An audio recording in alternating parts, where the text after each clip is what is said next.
ప్రభునందు ప్రియులారా, ఈ లోకంలో మనం వెళుతున్నప్పుడు ఎవరైనా అలా స్పందించకపోతే మనం వారి గురించి చెప్పుకుంటూ ఉంటాం. పలాని వాళ్ళు స్పందించలేదండి, నాకు సహాయం చేయలేదండి అని మన గురించి ఇంకెవరైనా చెప్పుకునే అవకాశాలు ఉంటాయి.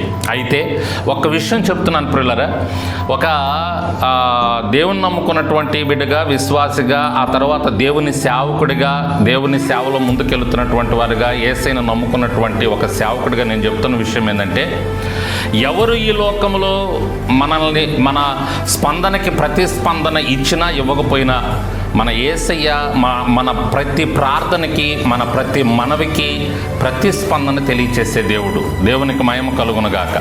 నువ్వు చేసేటటువంటి ప్రతి ప్రార్థన ఆయన తప్పకుండా వింటాడు. దానికి తగిన సమయంలో ఆయన ప్రతిఫలం ఇచ్చే దేవుడు అయినాడు. దేవునికి మహిమ కలుగునుగాక. ఈ లోకంలో ఎవరైనా స్పందించకపోవచ్చు, ప్రతిస్పందన మనకి ఇవ్వకపోవచ్చు, కానీ యేసయ్య ప్రతి విషయంలో కూడా స్పందిస్తూ ఉంటాడు.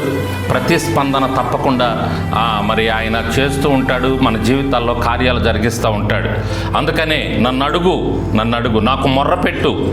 ఇర్మీయా గ్రంథం 33వ అధ్యాయం 3వ వచనంలో చూస్తాం.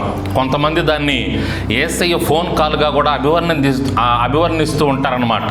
ఆ 3 అనేది ప్రభునందు ప్రియులారా, అంటే నాకు మొర్రపెట్టుము, నేను నీకు ఉత్తరం ఇస్తాను అనే మాట అక్కడ మనం చూస్తాం. ఎవరు ఇస్తారండి? ఆయన చెప్తున్నాడు దేవుడు, నేను ఉత్తరం ఇస్తాను అంటే దాని అర్థం నేను ప్రతిస్పందిస్తాను నీ స్పందనకి.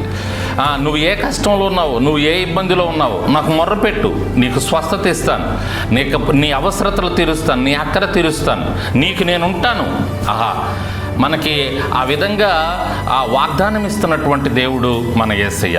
ప్రభునందు ప్రియులారా, కాబట్టి ఆయనకు మొర్రపెట్టండి, మీ స్పందన ఆయనకి తెలియజేయండి. ముందు నీ యేసయ్యకి చెప్పుకో, నీ యేసయ్యకి తెలియజేయి.